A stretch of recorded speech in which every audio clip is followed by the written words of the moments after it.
Ta imot Mats!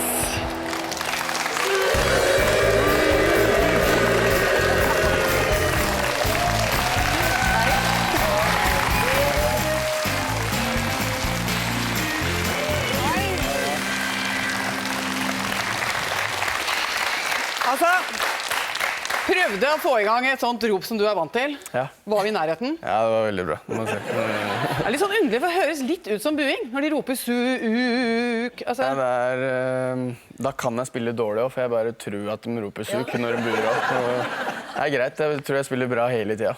Ja. Du, altså, det er jo helt fantastisk å se disse bildene av deg i NHL. Hvordan er det når du druser ut på isen i Madison Square Garden, og det er fullt trøkk og rock'n'roll og tusenvis av fans som hoier? Er du vant til det nå? Er det som å taste inn på kontoret mandag morgen, liksom? Alle folkens? Ja, jeg har vel blitt det da. Men du sitter jo innimellom og ser litt rundt og tenker at hva gjør jeg egentlig her? Jeg var ikke planen det her, men jeg tar jo den. Det er jo en bonus til hva man egentlig drømte om da man var liten da. Så du får vel ikke så mye større enn midt på Manhattan og gå ut der og spille for Rangers, liksom. Så det er alltid deilig å se når man har klippet sammen sånne kavalkader, synes jeg. For da får du virkelig se hva du har drevet med i sånne korte klipp. Da skjønner du hvor stor du er. Da får du virkelig sett hvor god jeg er, liksom. Ja, det er liksom.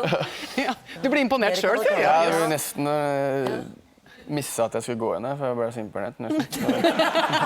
Ja.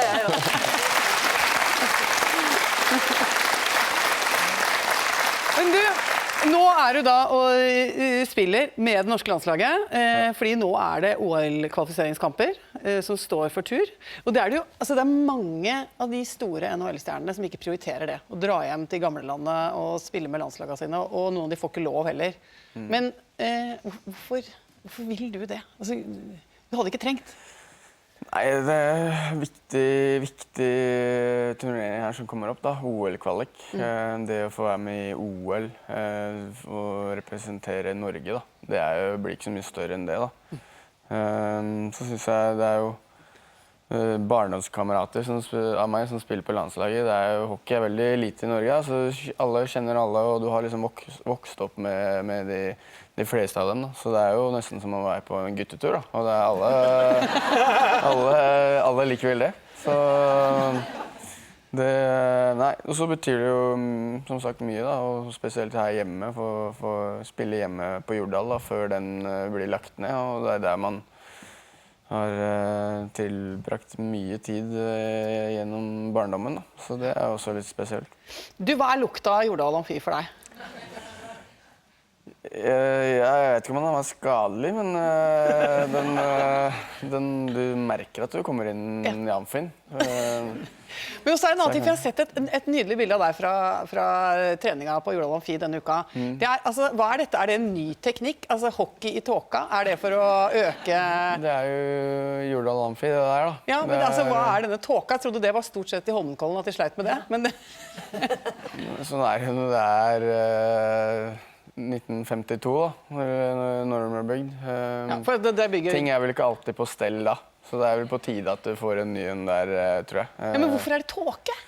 Jeg lover å røyke deg fremdeles. Ja, det henger igjen fra gammelt. Nei, det er jo regn ute da, og altså, jeg er ikke noen ekspert på det. Jeg prøver bare å gå ut til min jobb da, så det er ikke, fjerne tåke er liksom ikke min greie. Du synes ikke det var noe unormalt? Nei, altså det er jo unormalt, helt klart, men kanskje ikke på Jordal. Nei. Jo, men altså, jeg tenker, da står du der og slår pucker i tåka, du ser ikke mål engang, du ser ikke medspillerne, og så tenker du, jeg kunne vært hjemme på Manhattan og liksom slappet av og ladet opp. Altså, angrer du ikke litt grann da? Nei, det ble jo skikkelig kult bilde i hvert fall. Så kan vi det. Så jeg er ikke noen sånn storskårer, så når det er litt sånn, da ser ikke keeperen like bra, så da føler du deg enda bedre da også. Rett og slett, så dette kan være strategisk greie. Ja. Tåkelegging. Er ikke du storskårer? Pleier ikke du å vinne poengligaen omtrent og sånn da? Er det mest assist? Han er så beskjeden, herregud, mann. Du er jo i toppen av... Nei, det er mest assist da. Men skårer jo ny og ned når pucken treffer meg. Du vet hva assist er, ikke sant? Nei. Jeg bare sitter her og bare Jeg kan ingenting. Ja. Jeg kan jo ingenting. Ok, forklar deg sist. Nei, det er jo I fotball er det jo den som legger passningen til han som scorer. Ja. I hockey er det den som legger passningen til han som scorer, eller den som legger passningen til han som legger passningen. Ja. Der er det 2 ledd. Ja. Og da får du får vel like mye poeng for en assist som for et mål, gjør ikke det, Sukai? Jo, det er som hvis du prater om nachspiel. Hvis en ber deg hente en øl, og så går du i kjøleskapet, da har du assistert Man må ikke gå gjennom det. Da får du poeng! Ja, da får du poeng. Ikke? Det er bra. Ja. Jo, altså, jeg må ljuge litt at jeg kan mer om hockey enn det jeg gir ut for. For at jeg har blitt veldig bra, faktisk. For jeg har jo blitt helt hekta på Iskrigerne. Ja. Følger du med på det? Ja, det følger Det er så gøy, det. Men hva er det som er fascinerende med den serien, da? Nei, altså, så fascinerende. Altså, lang historie kort, men altså, jeg har hengt så mye på Jordal, jeg også. Jeg har vært så mye på Jordal. Jeg var ikke der for å spille hockey, for å si det sånn. Jeg satt på de tribunene og var veldig forelsket i de hockeygutta og spiste pølser og drakk cola. Og lot som om jeg kunne alle reglene, kunne ingenting. Og snakket med dem etterpå sånn, da. Men derfor så var jeg vært litt... Men det som er interessant med å se Iskrigerne, er at det er i hvert fall min, og sikkert din, for du er litt nysgjerrig på folk, sånn som du snakker, og hvordan folk reagerer og sånn, og de gutta, få lov til å være en hockeygarderobe, liksom. Jeg har aldri hatt muligheten til, kanskje 2-3 ganger, men det har man jo ikke, og det er så spennende å se det guttemiljøet. For det er et sted hvor jenter aldri får lov til å være, og hvor hardt det er, og ikke minst, det som fascinerer meg mest, er hvor mye de gutta gidder å vokse på ris. Altså på smekk og kjeft og da går ja, jeg er enig, jeg er dritdårlig, jeg skal ut og spille. Jeg har aldri vokst på ris, liksom. Jeg må bare ha ros, ellers gjør jeg ingenting. Ja, men har ikke du fått mye kjeft, da? Altså på teaterskolen eller på Masse teatret? kjeft. Jeg husker på teaterskolen vi fikk noen sånne russere. De var veldig for kjeft. Kom fra St. Petersburg og skulle teaterundervisning, da. Og de kjefta hele tiden. Linn, dessverre, veldig dårlig. Veldig dårlig. Jeg ble så sur. Jeg ble surere og surere, så bare gikk jeg hjem. Gadd ikke være der. Jeg må ha noe ros, da. Men disse gutta her, de går liksom på ren pisk, altså. Men går du på pisk? Er du best når du får kjeft? Ja, kanskje. Men det, Altså, du vet jo Hvis også, du skal- hvis du er god, så vet du jo det. Altså, de fleste får jo veldig mye skryt av foreldrene sine. Da er man jo alltid verdens beste. Ja. Så det er greit at en kommer og forteller at du er ikke så god.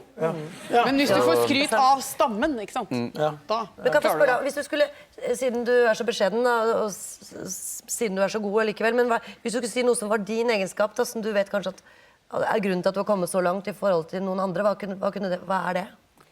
Det er vel egentlig at jeg ikke tar ting så veldig høytidelig. Tar ting som det kommer, og alt ordner seg, egentlig. Ja, det er en god egenskap, det. Stresser veldig lite, egentlig. Ja. Det merker jeg på deg. Du stresser ikke mye. Kanskje litt veldig irriterende for mange, kanskje. Men Men er det sånn at ikke du gidder å trene og sånn, eller er det ikke sånn? Du må trene hardt, da. Men det tok jo sin tid før jeg skjønte at man må trene. Jeg var mer sånn alt skal være gøy. Jeg skal ikke gjøre noe jeg ikke vil. Nei. Alt som er kjedelig, det blir jo ikke bedre. Så alt som var gøy, da var jeg tok i skikkelig. Det som var kjedelig, da mistet jeg all motivasjon. Men så snudde det. Du måtte jo begynne å ta i et tak. Det er jo skikkelig kjedelig å trene. Jeg synes jeg også. Det er så kjedelig. Det er så kjedelig. Mener du, Mats Zuccarello, at det er Nei, så kjedelig kan å jeg si det trene? på TV. Du må trene skikkelig. Det er to ting du skal si på TV. Norsk. Ikke kamera, men se. Du må trene masse.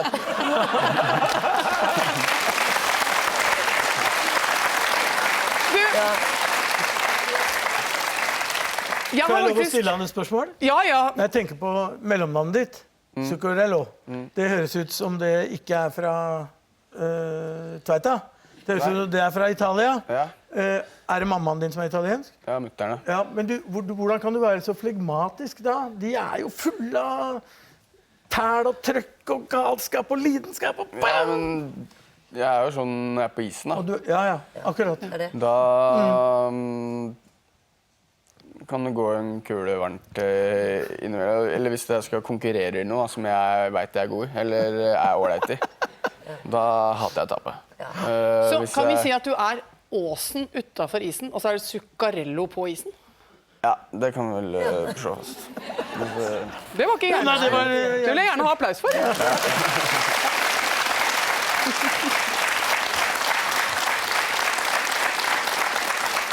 Du, jeg har også vært på isen denne uka. Ja. For jeg tenkte at liksom, for å komme i stemning, så måtte jeg stikke opp på Hasle Løren, som er der hvor du altså, var helt først, ikke sant? Sånn Ja. mini. Var du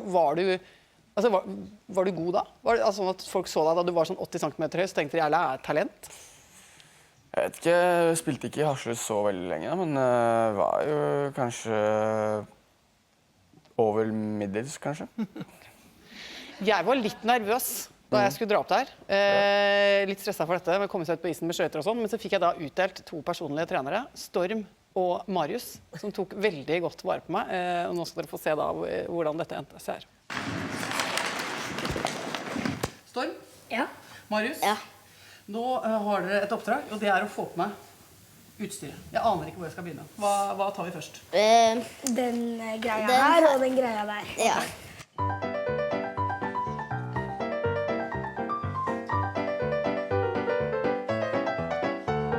Har alle hockeyspillere i verden på seg hofteholder? Nei, ikke alle, men noen. Ja, noen har tei.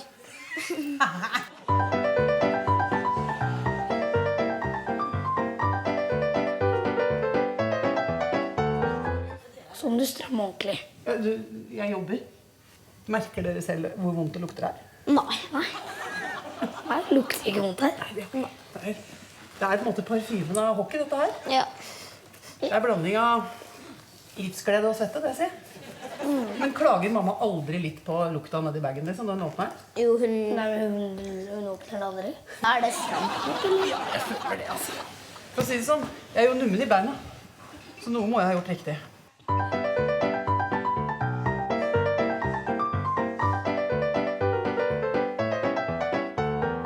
Må ikke du gjespe, Marius? Nå er vi midt oppi noe viktig her.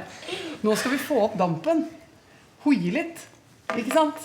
Wow! Hva skal vi ta da? Har vi noe rop? Hvordan er det?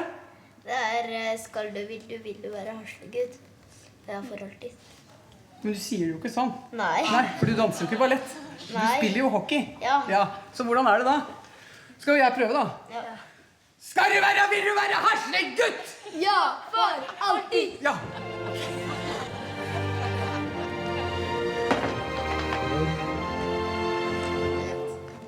Ok, greit. Sånn. Greit, men har vi klart med øvelser da, eller? Ja. Nå hører vi på Starter Storm. med 8-tall. Du går opp der, Ja. ned her, opp sånn, og så sånn. Hva? Det er hockey! Er det ikke? De danser ikke her! Storm, hvor er Marius hen? Begge hendene på kølla. Hva? Begge hender?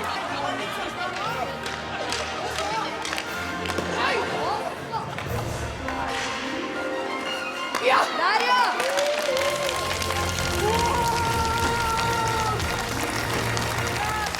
Det du kan bli flinkere på er sikte når du skyter. Sterkere skjær i skøytene. Gå litt fortere. Hun var ganske flink på å gå på skøyter, da. Det klarte hun. Jeg trodde at hun bare skulle kollapse først. Men hun sto. Så det er bra. Ja, vi er fornøyde. Du er gæren. Nei, Se, der er hvor jeg står med Marius. Jeg er trenerne mine. Gi en applaus til dem også, da. Alle gutta. Ja. Men altså, jeg kjente det at jeg fyrte godt når de kjefta litt på meg. Altså, Storm var jo veldig tydelig. Begge hendene på kølla! Ikke sant? Jeg likte det. Jeg strakk meg lenger, altså. Og du har det på samme måten, kanskje? ja, det blir litt... Når jeg har vært litt rundt omkring og fått kjeft på mange forskjellige språk, så blir man jo litt hardhuda. Så... Men altså, når det gjelder sånn stemmeleie, da du kom til New York Rangers sånn helt liksom fersk, hvor lang tid tok det før du kunne heve stemmen i garderoben eller ut på isen? Liksom, si ifra. Nei, det er jo... Hvis man er ny i et sånt lag, så er det veldig hierarki, holdt jeg på å si. Da. Du eldste gjør alt, og du får ikke gå på massasjebenken, og du skal bare være sist på alt, da. Gå inn sist, og sånn. Det er jo sånn er Og så det jo... massasjebenken, da må du, ikke, liksom, da må du vente til Altså, du slutt. får ikke få ta behandling før alle de store eldste gutta har fått behandling. Da. Så du må bli igjen 2-3 timer etter treninga og forsikre om at alle har dratt. Og så må du komme inn pent og spørre om det er greit om han kan se på, eller om han kan se på skaden din. Da. Så det jo, men jeg synes det litt skjerm i det også. Det jo å lære å respektere litt eldre og de som... Så jeg synes det var kult, ja. Og så... Og nå du førstemann på benken, og de andre venter. Ja, nå jo jeg som bare... Nå ligger jeg der hele tiden. Ligger bare på man bare. Nede! Nei, Men du, dette jo en drøm, det som du lever. Men så har du også vært temmelig nær marerittet. For du gikk ut på isen 25. april i fjor mot Pittsburgh Penguins. Og så kommer det en puck som treffer deg i huet. Ja. Tenkte du med en gang at det her mer enn en vanlig trøkk? Nei, jeg vet ikke. Jeg bare tenkte... Den svei, tenkte jeg. Det gikk litt rundt, egentlig. Men jeg tenkte ikke det var så veldig gærent. Du får noen smeller i ny og ne, da. Men... Og så da? Når liksom... Skjønte du at her var det skjedd? Nei, jeg vet ikke. Jeg var satt på benken, så var jeg egentlig litt borte. Jeg trodde kanskje jeg bare fått det hjernerystelser da. Men så klarte jeg ikke å prate og sånn. Så da skjønte jeg vel... Jeg prøvde å si hva som hadde skjedd, hvor jeg vondt, og så fikk jeg ikke ut bare, så bare gjorde jeg bare, jeg vet ikke hva jeg skal gjøre. Du klarte ikke å snakke? Nei. Ble du redd? Ja, du blir jo redd da, men det ikke noe å få gjort noe med nesten. Altså, det jo... Du må til sykehuset, så må de finne ut av hva som gærent. Men du rekker, jeg vet ikke, jeg tenkte egentlig ikke, jeg var ikke så redd, jeg bare... Nå satt jeg bak i ambulansen og bare, jeg kan ikke prate, det jo sjukt egentlig. Og så hadde jeg glemt telefonen min i garret, så jeg tenkte, nå kan jeg ikke prate eller se på telefonen og ikke si fra ingenting, men tenkte jeg egentlig at jeg skulle inn og så dra igjen. Men hvor lang tid tok det? For jeg har sett en sånn video der, tror jeg, hvor du begynner å prate litt. Ja, tok jo noen uker da, før det kom. Men så måtte gå til sånn logoped da. Og lære deg å prate på nytt? Ja. Hvorfor lærte deg ikke et annet språk da? Mye morsommere. Ja, det har vært veldig kult. Lærte deg russisk? Ja, men jeg var helt klar i huet, altså jeg var jo satt jo. Men det var egentlig bare å være lamma på høyre sida da. Så munnen og sånn. Men fordi hva hadde skjedd? Du hadde fått kraniebrudd? Ja, og kraniebrudd og litt sånn blod på hjernen. Det ikke noe å klage over. Det mange som har det mye verre enn meg. Så det ordner seg det også. Ikke sant? Alt ordner seg. Men skjønte du på noe tidspunkt at det her tross alt kunne vært ganske nær altså det var litt heavy da, eller? Ja, jeg skjønte at det var litt alvorlig, men altså ting skjer jo liksom. Jeg sendte jo melding hjem og sa det ikke noe stress, jeg ute i morgen liksom, og jeg trenger ikke å komme eller ikke noe.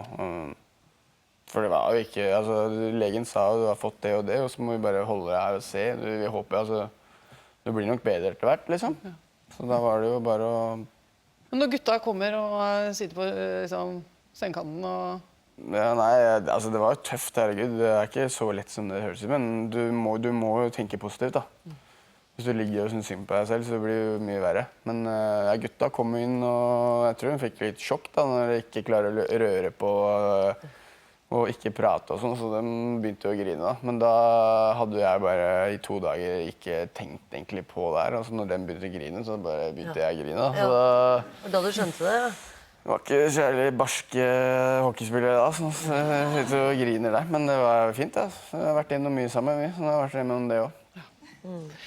Men nå da, du klar for en ny sesong i NHL for OL-kvalifiseringer med det norske landslaget. Hvordan det i skrotten? Altså, du nå topp ladet etter en sommer i Norge? Ja, noen ord går med på litt i ny og ne, men så prater jeg jo... Det var en stund jeg pratet mye mindre, så det sikkert mange som egentlig synes det var helt greit at jeg fikk en litt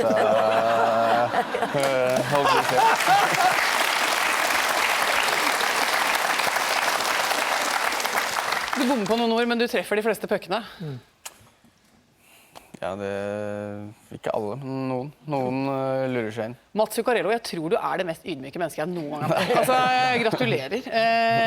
Men nå er det sånn at jeg bare har ett siste ønske til deg, og det er at jeg har vært inne i en liten sånn OL-depresjon etter sommer-OL. Ja. Så kan du være så snill å si at du har trua på at det ordner seg, så vi får en hockeyfest i OL. Ja, selvfølgelig. Vi har et bra lag. Alle er samlet, og vi har en god sjanse, men vi må være gode, og så må vi ha litt flaks. Det må man alltid. Og så håper vi at folk kommer og støtter oss og hjelper oss. Det er å være med i OL. Du får ikke noe større enn det for Norge. Så det blir bra. Men er vi ikke enige om at vi må få til det da, sammen? Jo. Ja.